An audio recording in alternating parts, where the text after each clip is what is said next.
Imagine it is December 1972. The Vietnam War has dragged on for nearly a decade. Thousands of Americans have died. Thousands more Vietnamese, North and South, have perished in a conflict that seems to have no end. Peace talks in Paris have collapsed. And then, on the night of December 18th, the ground shakes. The sky over Hanoi turns into a wall of fire. The most powerful non-nuclear aerial bombardment in the history of modern warfare has just begun. B-52 Stratofortresses, the largest bombers ever built, are raining destruction on the capital of North Vietnam. For 11 days and 12 nights, the world holds its breath. This is Operation Linebacker 2. This is the Christmas bombings. And this is the story of how one of the most controversial military campaigns in American history may have ended a war or prolonged the agony of an entire generation. Stay with me, because what happened over the skies of Hanoi in December of 1972 will change the way you think about war, power, politics, and the cost of peace forever. To understand why Operation Linebacker 2 happened, you have to go back, not just months but years. The Vietnam War had been grinding forward and backward like a terrible tide since the early 1960s. American combat troops had been officially committed since 1965. By 1972, over 58,000 Americans would ultimately die in Southeast Asia. The war had torn the United States apart at home. Protests filled the streets of every major American city. College campuses burned. The National Guard had shot students at Kent State. The country was fractured, exhausted, and desperate for an exit. Richard Nixon had come to power in 1969 on a promise, a secret plan, he called it, to end the war. His national security advisor, Henry Kissinger, had been engaged in secret back-channel negotiations with the North Vietnamese for years. By 1972, they had come tantalizingly close to a deal. In October of that year, Kissinger famously and prematurely announced that peace was at hand. But it wasn't. The government of South Vietnam, led by President Nguyen Van Thieu, refused to accept the terms being negotiated. Thieu felt, with considerable justification, that the peace agreement being crafted would leave his government vulnerable, isolated, and ultimately doomed. He had a long list of objections, and the North Vietnamese, sensing an opportunity, began to harden their own position at the negotiating table in Paris. The talks stalled, then they collapsed entirely. By mid-December, the negotiations were effectively dead. Nixon faced en impossible situation. He had promised peace. He needed peace, politically, morally, practically. But he could not get it through diplomacy alone. And so he made one of the most dramatic and consequential decisions of the entire war. He would bomb the North Vietnamese back to the negotiating table. He would use the full strategic air power of the United States Air Force and Navy to deliver a message so brutal, so overwhelming, so impossible to ignore, that Hanoi would have no choice but to return to Paris and sign a deal. The plan that emerged was Operation Linebacker 2, and it would be unlike anything that had come before in the Vietnam War. Previous bombing campaigns, Rolling Thunder, which had run from 1965 to 1968, and the original Linebacker operation earlier in 1972, had been limited by political constraints. Pilots had target restrictions. Certain areas were off limits. Cities could not be struck. Infrastructure near civilian populations was protected. The politicians in Washington had micromanaged the air war to a degree that infuriated military commanders. But Linebacker 2 would be different. Nixon gave the military the go-ahead to strike targets in and around Hanoi and Haiphong, the two most important cities in North Vietnam, with minimal political interference. The Joint Chiefs of Staff were essentially told to use their best military judgment. For the generals and admirals who had been fighting with one hand tied behind their backs for years, It felt like liberation. The weapon of choice was the Boeing B-52 Stratofortress. Let me tell you about this aircraft, because understanding the B-52 is central to understanding why Linebacker 2 was so significant. The B-52 was, and still is, an extraordinary machine.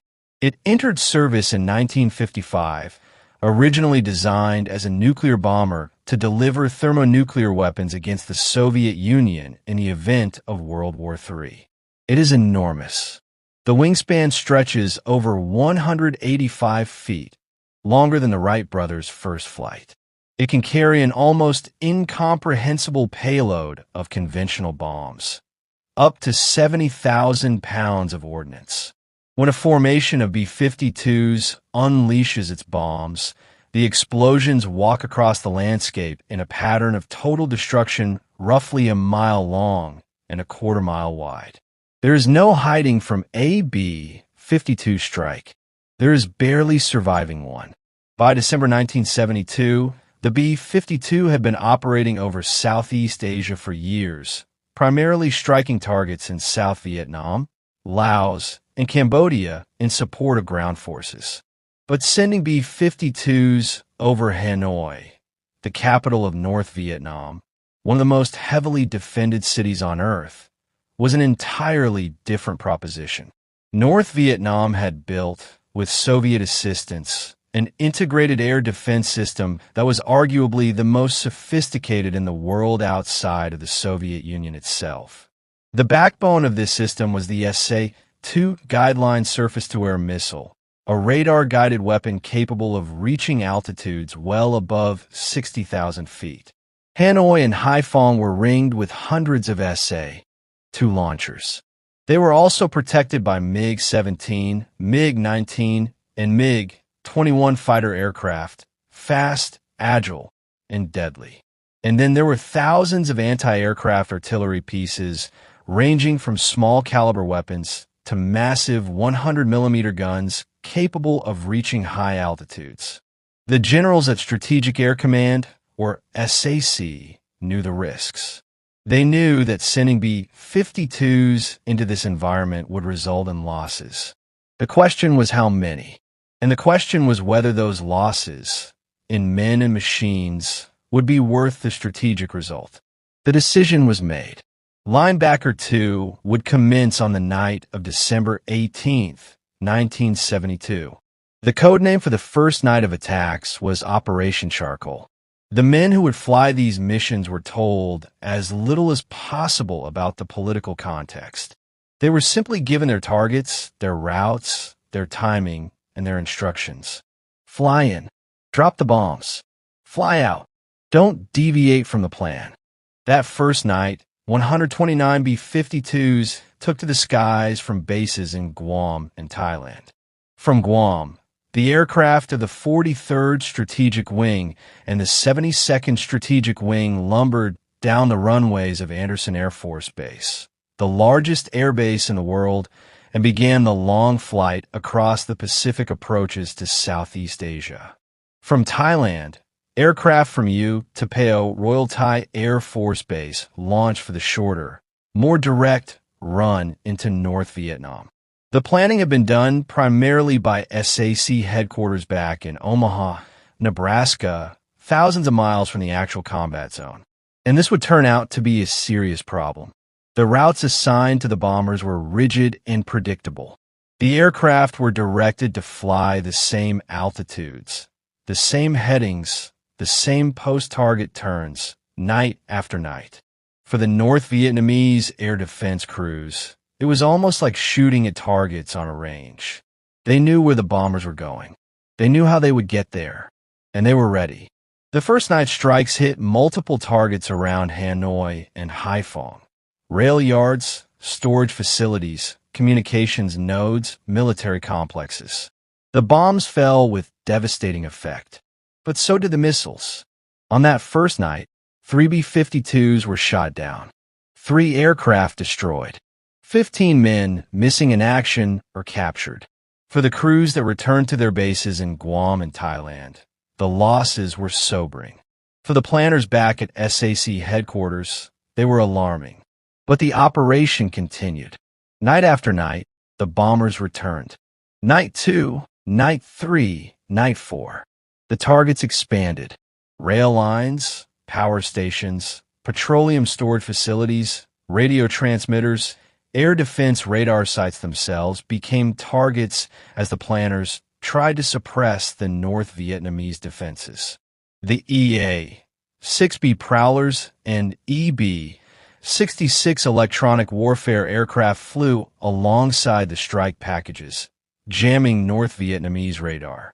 F-105 Thunder Chiefs and F-4 Phantoms flew SCAD missions, suppression of enemy air defenses, firing anti-radiation missiles at the radar emitters that guided the SA-2s. But the North Vietnamese were adaptive and resourceful enemies. When their radar was jammed, their operators switched frequencies. When their emitters were targeted, they learned to turn them off at critical moments. The SA-2 crews developed tactics that minimized the effectiveness of American jamming. They fired their missiles in salvos. Multiple missiles aimed at the same target from different angles simultaneously, making evasion nearly impossible at the altitudes the B-52s were flying. The losses mounted. By the end of the third day of operations, the United States had lost 15 B-52s. 15 of the most expensive, most sophisticated, most strategically irreplaceable aircraft in the American arsenal. The crews of these aircraft, typically 6 men per B-52, face fates that range from death in the air to capture on the ground. Those who managed to eject over North Vietnam faced the immediate dangers of landing in a country that had been under American bombardment. Some were killed by angry civilians before military personnel could reach them. Others were captured and taken to what American prisoners of war had grimly named the Hanoi Hilton, the Hoa Lo prison, where they would join hundreds of other American POWs who had been held, some for years, in conditions of brutal hardship. The crew of 1B-52, nicknamed Diamond Lil, ejected over the outskirts of Hanoi after their aircraft was torn apart by a direct SA-2 hit. The co-pilot, Lieutenant Bob Certain, parachuted into the darkness and landed in a rice paddy not far from the city. He was quickly surrounded. He was taken prisoner and marched through streets where crowds gathered, some curious, some angry. He would spend weeks in captivity before the war ended. His story, and the stories of dozens of men like him who went down over North Vietnam during Linebacker 2, are among the most powerful and least told narratives of the entire conflict. Back in the United States, the reaction to the Christmas bombings, as the press had begun calling them, was one of horror and outrage. The operation began on December 18th and would continue, with a brief pause on Christmas Day itself, through December 29th. The timing could not have been more politically charged. Bombing a country's capital during the Christmas holiday season struck many Americans, and virtually all of America's allies, as morally unconscionable. Newspapers ran editorials comparing Nixon to Adolf Hitler. The Swedish Prime Minister, Olof Palme, compared the bombings to the Nazi massacres of World War II, a comparison that caused a diplomatic rupture between the United States and Sweden that lasted for years. The Catholic Archbishop of Hanoi called the bombings an attack on civilization itself. In Congress, members who had been largely quiet about the war suddenly found their voices. The moral condemnation was almost universal. Nixon and Kissinger maintained a stony public silence. Nixon would later write that he was determined not to be affected by the media storm, that he believed the bombing was militarily and diplomatically necessary, and that he was willing to absorb the political punishment in order to achieve a result. But privately, the pressure was immense. Nixon's approval ratings collapsed. His relationship with Congress, already strained by Watergate, the break-in to the Democratic National Committee headquarters had occurred just months earlier in June, deteriorated further. The men around Nixon urged him to reconsider. He refused. Meanwhile, the military was doing its own reconsideration, not of the mission itself, but of the tactics. The losses in the early days of Linebacker 2 were simply unsustainable. If the operation continued at the rate losses were being suffered, the United States would run out of aircraft before the North Vietnamese ran out of missiles. Something had to change, and it did. The commanders on the ground, the wing commanders and mission planners who were actually flying and directing these missions, as opposed to the staff officers back in Omaha, began to push back against SAC headquarters. They demanded more flexibility in routing, in altitude, in timing, in the use of supporting assets. Gradually, reluctantly, SAC began to listen. The changes that were implemented in the second half of Linebacker 2 were significant. Aircraft routes were randomized and varied. Entry and exit headings were changed night to night. Altitudes were altered. The timing of supporting jamming aircraft was refined to provide better coverage during the most dangerous phases of the attack, the bomb run itself, and the post-target turn, when the big bombers were most vulnerable. Anti-radar missions became more aggressive and more effective. And critically, the coordination between Air Force and Navy assets improved dramatically. Navy aircraft flying from carriers in the Gulf of Tonkin began to play a more active role in suppressing North Vietnamese defenses, attacking radar sites and missile storage facilities from the east, while the Air Force struck from the west and south. The impact on North Vietnamese defenses was dramatic. In the first 3 days of Linebacker 2, when tactics were rigid and predictable, losses had been catastrophic. But in the final 6 days of the operation, after the tactical adjustments had been made, only one more B-52 was lost. The North Vietnamese, for all their skill and determination, were running low on SA-2 missiles. Their stockpile of surface-to-air missiles, which had to be shipped in from the Soviet Union, was being depleted faster than it could be replenished. The radar networks that directed their defenses had been severely degraded by anti-radiation missile strikes.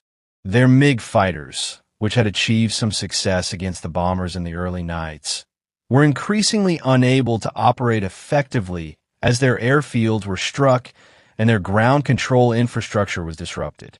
The destruction on the ground in and around Hanoi and Haiphong was immense. Dozens of significant military and industrial targets were struck and destroyed. The rail network that connected Hanoi to China, the primary supply line through which Soviet and Chinese military equipment flowed into North Vietnam, was severed in multiple places. The thermal power plant at Hanoi, which provided electricity to a large portion of the capital, was destroyed. Petroleum storage facilities were burned. Military supply depots were obliterated. The radio relay station at Hanoi was struck. The MiG base at Phuc was repeatedly hit. By the end of the operation, American aircrews would fly 729 B-52 sorties and drop over 15,000 tons of bombs. Figures that staggers the imagination. But what about civilian casualties? This question haunted Linebacker 2 then, and it continues to haunt the historical analysis of the operation today. The North Vietnamese government claimed massive civilian casualties. They took foreign journalists and diplomats on tours of the bombed areas, showing photographs and footage of destroyed buildings, dead bodies, and terrified survivors. The most famous image of the bombing's civilian impact was the destruction of the Bach Mai Hospital in Hanoi, a major medical facility that was struck, almost certainly accidentally, during one of the raids. The hospital's destruction became a symbol of American brutality for the global anti-war movement. 28 hospital staff members were killed in the strike, and the facility was severely damaged. American military officials insisted that the civilian casualties were minimal, that the targeting had been precise, that every effort had been made to avoid striking civilian areas. The truth, as it almost always is, lies somewhere in between the two extremes. The bombing was far more accurate than Rolling Thunder had been, and far more discriminate than the area bombing campaigns of World War II. The targets chosen were genuinely military and industrial in nature, not civilian neighborhoods. But precision bombing in 1972, even with the best technology available, was not precise enough to guarantee zero civilian casualties, especially in a densely populated urban environment where military facilities were embedded within civilian areas. The North Vietnamese government reported 1,624 civilians killed in Hanoi during the entire operation. Independent estimates vary, but most serious historians accept a figure in this general range. Horrific, but far lower than the tens of thousands the North Vietnamese initially claimed, and far lower than the casualties of genuine area bombing campaigns. The political and diplomatic impact of the Christmas bombings overseas was severe and long-lasting. America's allies in Western Europe were appalled. The British government issued carefully worded statements of concern. The French, who had their own complex history with Vietnam, were openly critical. In Asia, even countries that were generally aligned with the United States and opposing communist expansion expressed discomfort. The Soviet Union and China, North Vietnam's primary patrons, responded with rhetoric but not action, unwilling to risk a direct confrontation with the United States over a conflict in which their own direct interests were limited. But the damage to America's soft power, its image as a moral leader, a champion of international law, a country that could be trusted to act with restraint, was substantial and lasted well beyond the end of the war. And yet, on December 26, 1972, the day after Christmas, the North Vietnamese sent word through back channels that they were willing to return to the negotiating table. The timing was significant. The operation had been running for 8 days. The North Vietnamese air defense system was in severe distress. Their missile stockpiles were running low. Their industrial and military infrastructure was being systematically destroyed. The men in Hanoi, pragmatic, tough, experienced leaders who had been fighting for their vision of a unified Vietnam for decades, understood that they had reached the limit of what they could absorb from the air. They needed a pause. They needed to stop the bleeding, and returning to Paris offered them that pause. The final day of major operations was December 29, 1972. Nixon ordered a halt to bombing above the 20th parallel, effectively ending strikes on Hanoi and Haiphong as a signal of good faith. The North Vietnamese resumed negotiations in Paris, and with remarkable speed, within just weeks, the Paris Peace Accords were signed on January 27, 1973. The agreement provided for a ceasefire, the withdrawal of American military forces from South Vietnam, the release of American prisoners of war, and a series of political arrangements that were supposed to determine the future of South Vietnam through peaceful means. Henry Kissinger and North Vietnamese negotiator Le Duc, though, would share the Nobel Peace Prize for their roles in crafting the agreement. A decision so controversial that 2 members of the Norwegian Nobel Committee resigned in protest, believing that the award was premature and unjustified given the ongoing bloodshed. The debate over whether Linebacker 2 actually forced the North Vietnamese back to the negotiating table, or whether the peace agreement would have been reached anyway, with or without the bombing, is one of the most contentious questions in the entire history of the Vietnam War, and it remains unresolved to this day. The pro-bombing argument, made most forcefully by Nixon himself and by many American military officers, is straightforward. The North Vietnamese had been stalling at Paris for months. They had hardened their position after the October agreement fell apart. It was only after the sustained punishment of Linebacker 2 that they returned to serious negotiations and signed an agreement. The bombing worked.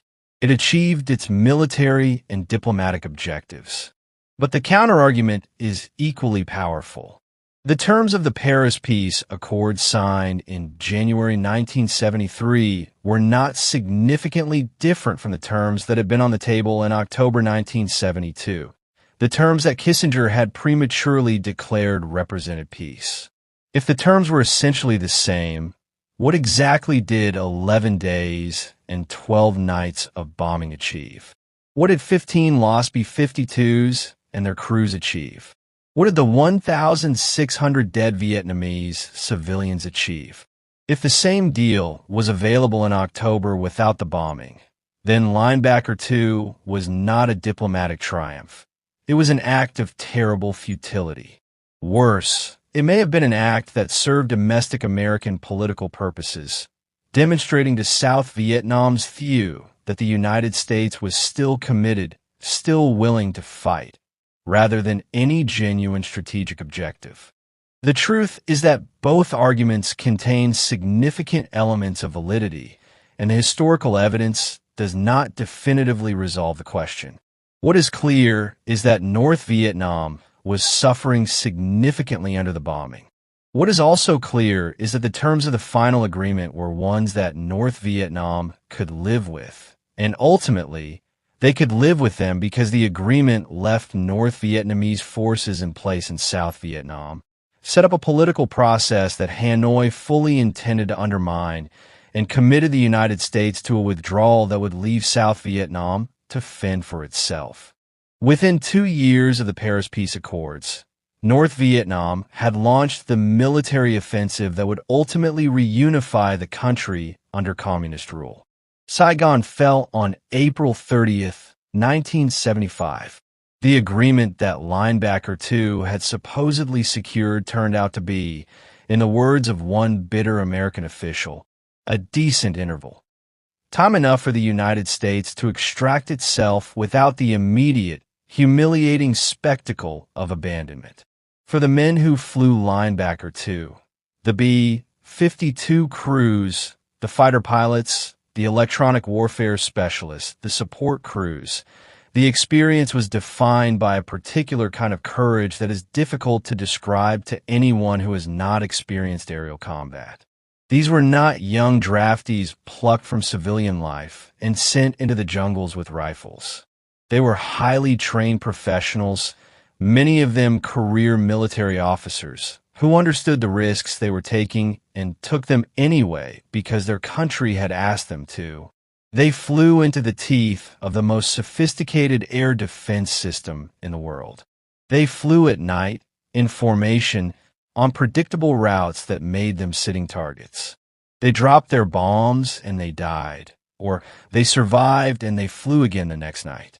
Their professionalism, their discipline, and their courage deserve recognition regardless of what one thinks about the political and strategic wisdom of the operation that employed them. The losses were significant. In total, 15 B-52s were shot down during Linebacker 2. 2 more were lost in operational accidents. 33 other aircraft of various types were also lost. 93 airmen were missing in action, killed in action, or taken prisoner. Among those captured and held as prisoners of war, some were already inmates of the Hanoi Hilton, men who had been shot down in earlier operations and who now watched the Christmas bombings from their cells, listening to the explosions and daring to hope that liberation might be near. And for them, at least, that hope was justified. The Paris Peace Accords included a provision for the release of all American prisoners of war and Operation Homecoming.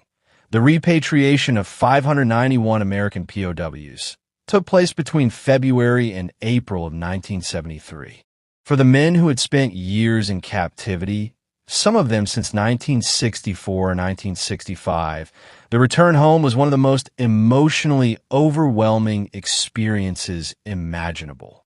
Senator John McCain, then a Navy lieutenant commander, had been shot down over Hanoi in 1967 and held as a prisoner of war for over 5.5 years. He later said that the Christmas bombings gave the prisoners in the Hanoi Hilton their first real hope that the war might actually end. They heard the bombs falling. They felt the earth shake. And they understood, these men who had been caged for years, that something fundamental had changed. The United States had decided to end the war, one way or another. For better or worse, for right or wrong, the decision had been made. And it would be made with B-52s over Hanoi in December of 1972. The legacy of Linebacker 2 extends far beyond its immediate military and diplomatic consequences. It shaped American military thinking for decades afterward. The experience of fighting through integrated air defenses, the catastrophic losses of the early nights, the tactical adaptations that reduced those losses, the ultimate degradation of the North Vietnamese defense network, provided lessons that would be incorporated into American military doctrine and aircraft design for years to come. The development of stealth technology, which would eventually produce the F-117 Nighthawk and the B-2 Spirit, was accelerated in part by the understanding that in future conflicts, American aircraft could not simply blast their way through sophisticated air defenses with brute force and electronic jamming alone. They would need to avoid radar detection altogether. The experience also shaped the relationship between the civilian leadership in Washington and the military commanders in the field. The tension that had existed throughout the Vietnam War, between politicians who wanted to micromanage the air campaign for political reasons and military commanders who wanted the freedom to employ their forces effectively, was never fully resolved. But Linebacker 2 demonstrated that there were real military costs to political constraints on air power. When the constraints were relaxed, even partially, the results were different. Whether those results justified the costs is a separate question. But the demonstration itself was powerful and lasting. The role of the B-52 in Linebacker 2 also cemented that aircraft's legendary status in American military aviation.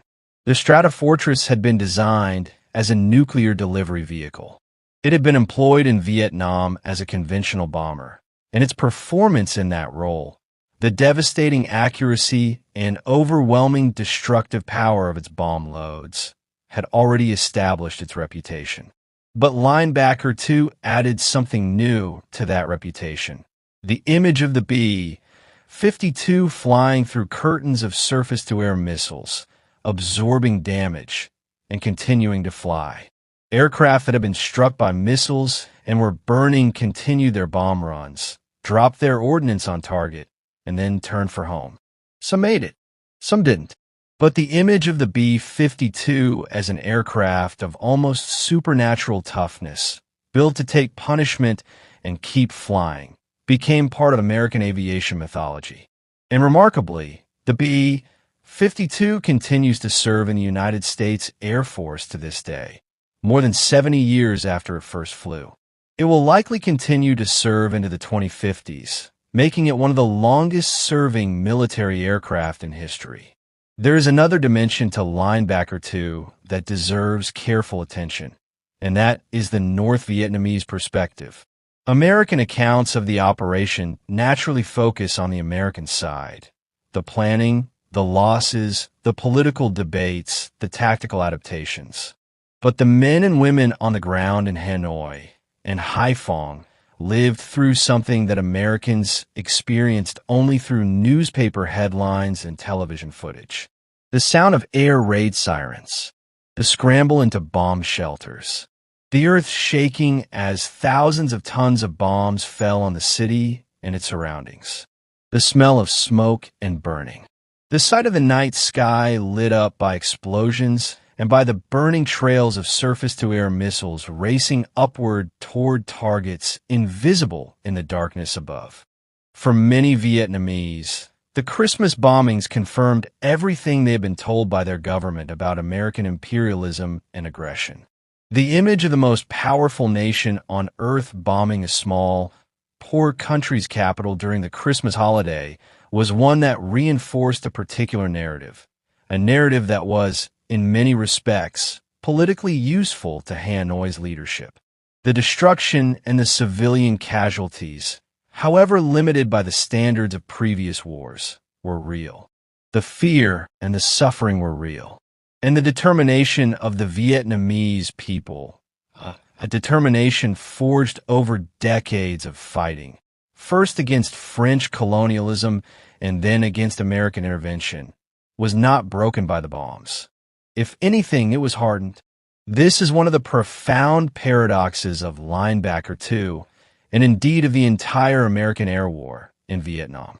Air power, even at its most powerful and most precisely employed, cannot break the will of a people fighting for their homeland. It can destroy infrastructure. It can kill soldiers and destroy weapons. It can degrade military capabilities.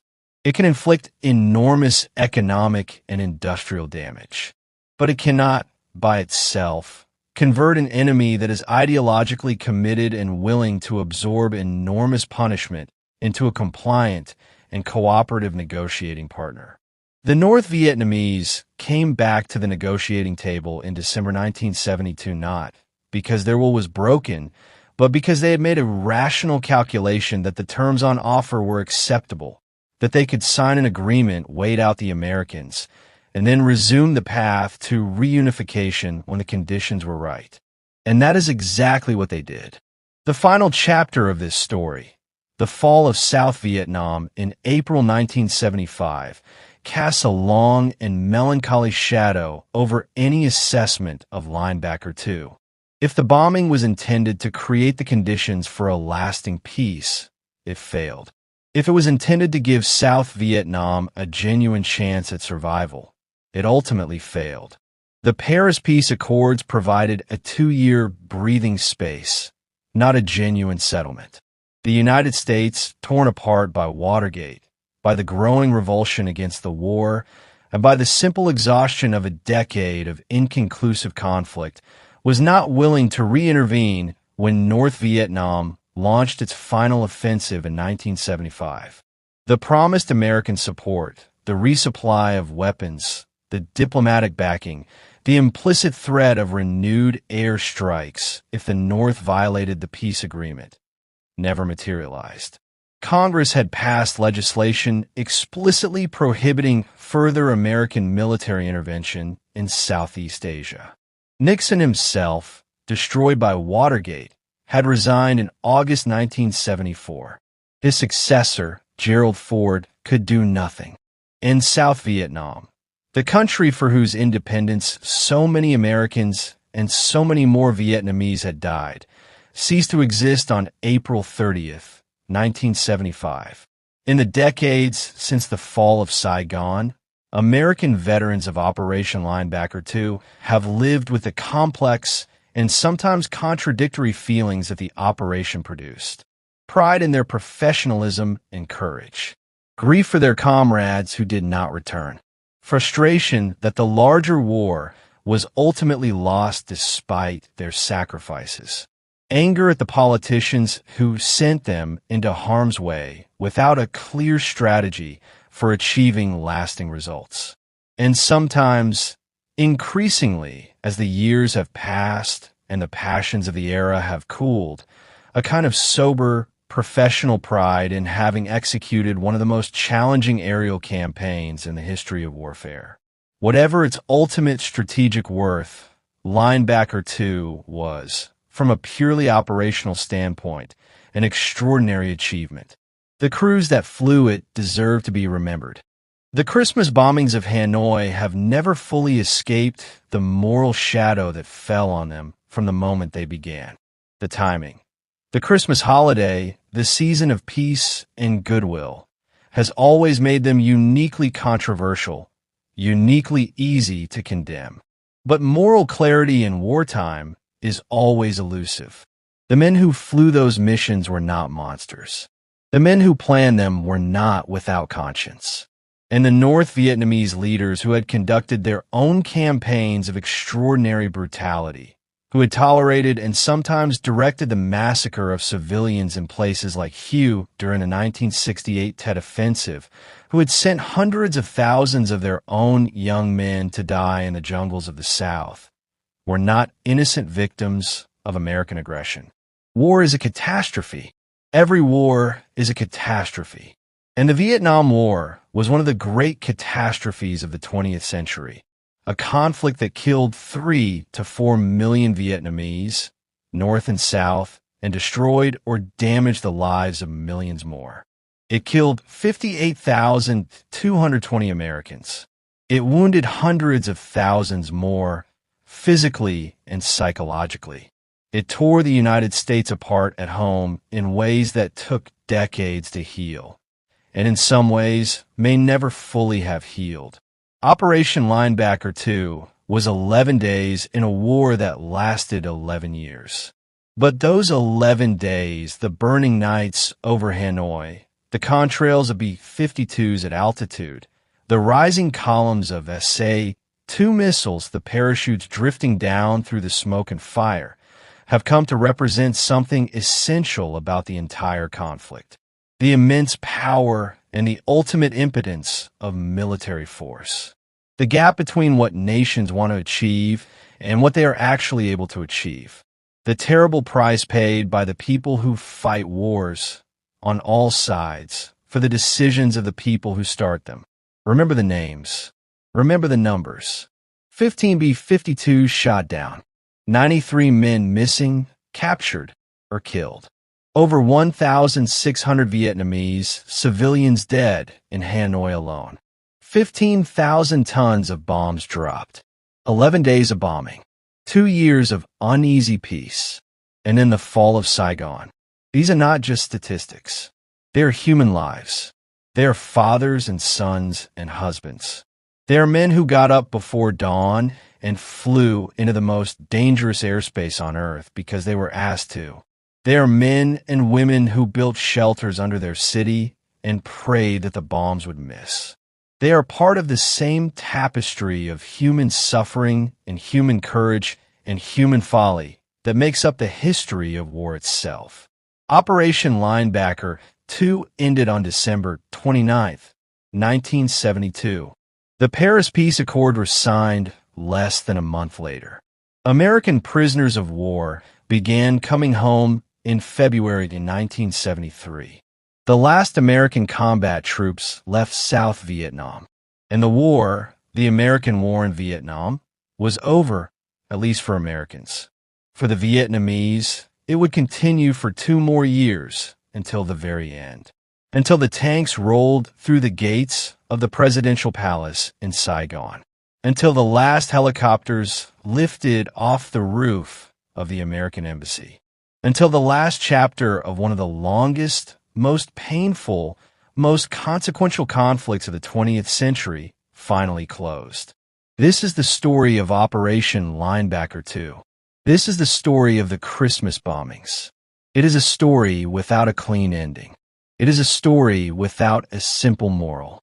It is a story that asks us to hold multiple truths simultaneously, that brave men can serve unjust causes, that military power can achieve tactical success and strategic failure at the same time, that peace negotiated under the threat of bombs is not necessarily real peace. It is a story that should make us think carefully, very carefully, about the use of military force, about the limits of air power, about the relationship between violence and diplomacy, and about the costs borne by the people on all sides who are caught in the middle of decisions made by the powerful. Think about that tonight. Think about the B-52 crews lifting off from Andersen Air Force Base into the dark Pacific night. Think about the North Vietnamese air defense crews crouching at their SA-2 consoles, waiting for the blips to appear on their radar screens. Think about the civilians in Hanoi's bomb shelters, listening to the world above them shake and burn. Think about the prisoners in the Hanoi Hilton, daring to hope. Think about all of them, because they all lived through one of the most extraordinary and terrible and consequential 11 days in the history of the Cold War. And that their history, belongs to all of us. Now, here is the question I want to leave with you. Knowing everything you now know about Operation Linebacker 2, the military achievement, the tactical adaptation, the political controversy, the civilian casualties, the prisoners of war, and the ultimate fall of South Vietnam just 2 years after the bombs stopped falling. Do you believe that the Christmas bombings of Hanoi were worth it? Do you believe they achieved anything meaningful? Or do you believe they were, in the end, a final, terrible act of a war that had already been lost, a display of power that changed nothing fundamental about the outcome? Leave your answer in the comments. I want to know what you think. And if this history moves you the way it moves me, if you believe that these stories deserve to be told and remembered, then please subscribe, share this video, and help make sure that the men and women who lived through December 1972 are never forgotten.